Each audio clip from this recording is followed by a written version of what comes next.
Code Support Strategist by My Head in the Clouds Not Coming Down.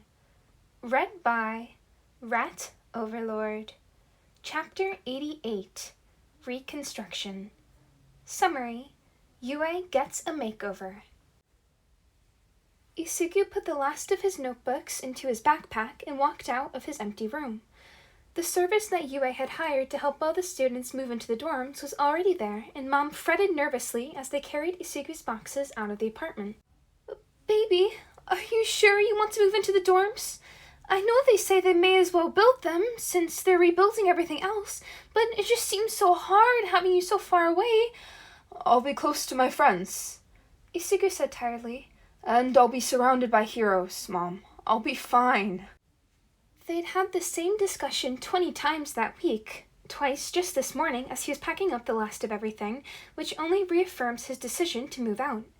He'd be closer to his labs and his new computer setup in case of another attack, and he'd get to spend more time with Meg and his friends. It didn't make it any easier to say goodbye when Mom was hugging him with tears in her eyes, though. "I'm not going to be gone forever," Isuku insisted. "I'll still visit on the weekends and everything." "I know," Mom sniffled, "but it just feels... you're going to be so far away, baby. At least you'll be protected and safe with all those heroes. I don't want you to get swept up in any more of those bad villain attacks. You could have been hurt so badly." Isuku gave her a strained smile. The school had tried telling her about his involvement in the villain attacks, but all she'd heard was that he was the victim, not that he was one of the people trying to prevent the attacks, and it had just made her worry more. It gave Isuku a little more leverage for his argument to move into the dorms, but it still left a bad taste in his mouth. "I'd better get going," Isuku said.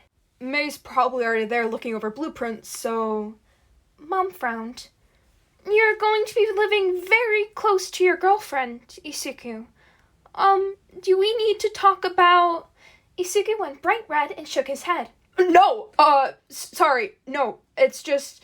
she's way more interested in making her babies than, making babies or anything." Mom sighed in relief. "Okay, just so you know, if you ever have any questions, I'm here." "Okay." Isuku smiled. "Well, I'd better get going. Bye, Mom." He gave her a final hug and walked out the door. Hitoshi fiddled with the ribbon on the daisies while he waited for Ochako to pick him up. "You don't think the flowers are too much?" "Definitely not," Mike answered quickly. "Everyone loves flowers." "I'm sure she'll love them." Aizawa added. "And the two of you are so awkward already that even if it's the wrong move, she probably won't care." "Show!" Mike punched him in the arm. "You can't just say that!" "Why not?" Aizawa grinned wickedly. "It's true." "Don't listen to him," Mike huffed. "You'll be fine." Their entire apartment was a mess of boxes and half-packed suitcases, and Hitoshi was pretty sure he should have picked literally any other day for their first official date, but he hadn't known that they were going to be instituting brand new dorms when he suggested going out for mochi today. Since both of his adults were teachers, they had a brand new apartment on campus that they didn't have to pay rent for, so, as Dad would say it was only logical to move.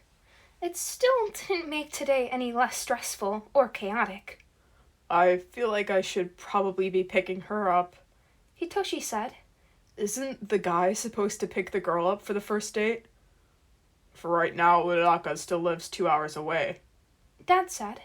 "And she can teleport. You picking her up would just be illogical."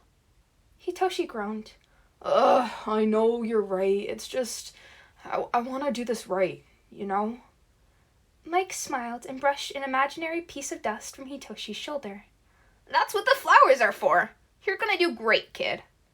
Hitoshi took a deep breath and let it out. "Okay." Aizawa nodded proudly.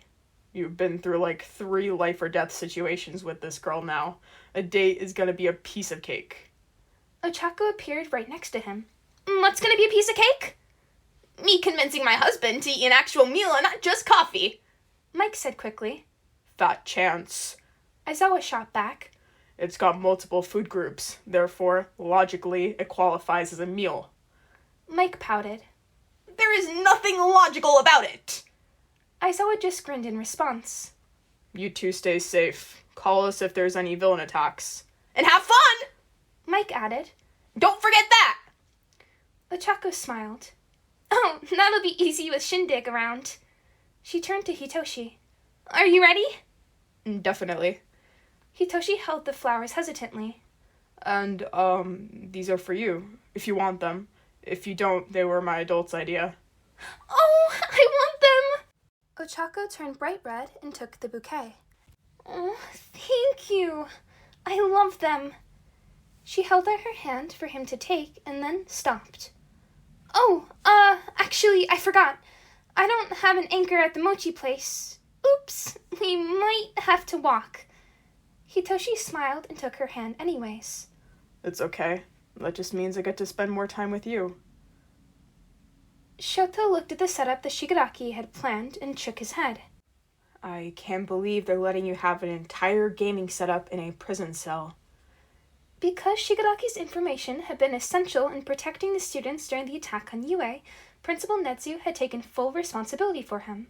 His crimes were too great for traditional house arrest, but he'd been given a cell underneath Yue that was basically an extra secure apartment that locked from the outside, and he was allowed to have visitors. Netsu had even installed a door just big enough for Epper to fit in, since she decided to follow her kittens to the dorms rather than stay in the murder alley. Shigaraki had brought all his gaming consoles, and once Powerloader had checked them for security reasons, he'd been allowed to create his own setup. Well, it's not like they sent me to Tartarus or anything, so that's nice. Shigaraki shrugged. Plus, it's not like I can step out of line. If I remove these stupid gloves or make any move to use my quirk, the room will instantly fill with some sort of sedative gas and I'll be knocked out before I could even hurt the cat. Epper hissed from her place on his gaming chair, but when she saw Shigaraki didn't mean it, she yawned and went back to sleep. Shoto laughed. Be careful. I think Epper might actually get you before Yue's defenses will. No, but I think she's going to smother me in my sleep. Shigaraki said. How she gets along with the rat principal, I have no idea. Are you ready to start the stream? Sure. Shoto shrugged. Is everything already set up? Shigaraki rolled his eyes. Like I have anything else to do. Shoto took a seat on the second chair as Shigaraki glared at Epper. Move, you stupid cat. Just put her on your lap or something. Shoto said. Come on, hurry up. Ugh, whatever. Shigaraki scooped up Epper and dumped her into Shoto's lap. Your cat, your problem. Epper gave a disgruntled meow, but settled down on the left side of Shoto's lap. He sighed. Fine, but she's going to wear you down eventually, you know that, right? I can pretend. Shigaraki did a final check that everything was working, and then started the stream.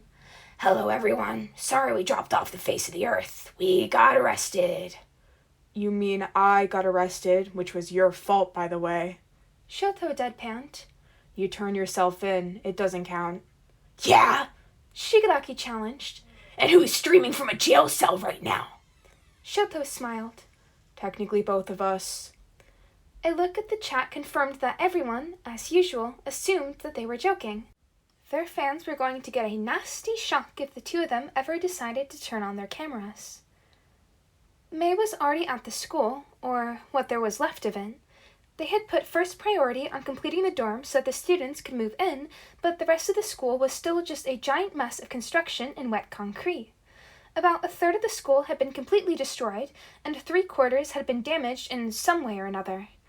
The good thing was that no civilians had been injured during the attack, and the student injuries had been kept to a minimum and were mostly just from the students getting caught in the gas attack. Most of the villains had been injured in some capacity, with the exception of Dabi, who had left before the attack was over.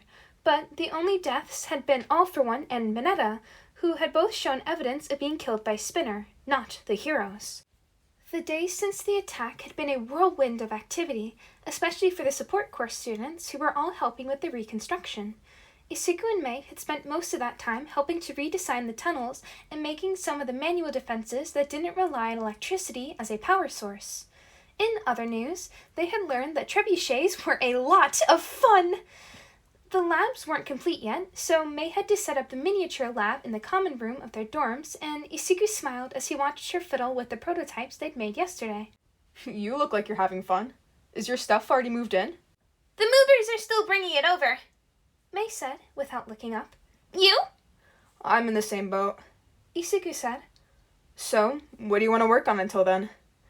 May grinned and pulled out some blueprints. Well, I was thinking of some ways that we can make the tunnels a lot more fun! Howdy, howdy, fellow rats. Hope you enjoyed. And if you did, feel free to leave a like or comment down below, because I always love hearing from you guys. And be sure to subscribe so you can stay up to date with whenever I post. And as always, here's your little daily reminder to go hydrate, you fiends. And also, I have a little bit of bloopers. And the two of you are so awkward already that even if it's the wrong move, she probably won't care.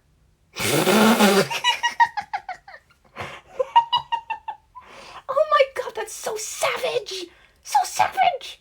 How damn, really coming for him. Ochako turned bright red and took the bouquet. Oh, it's so cute. Shit, now I have to redo the line.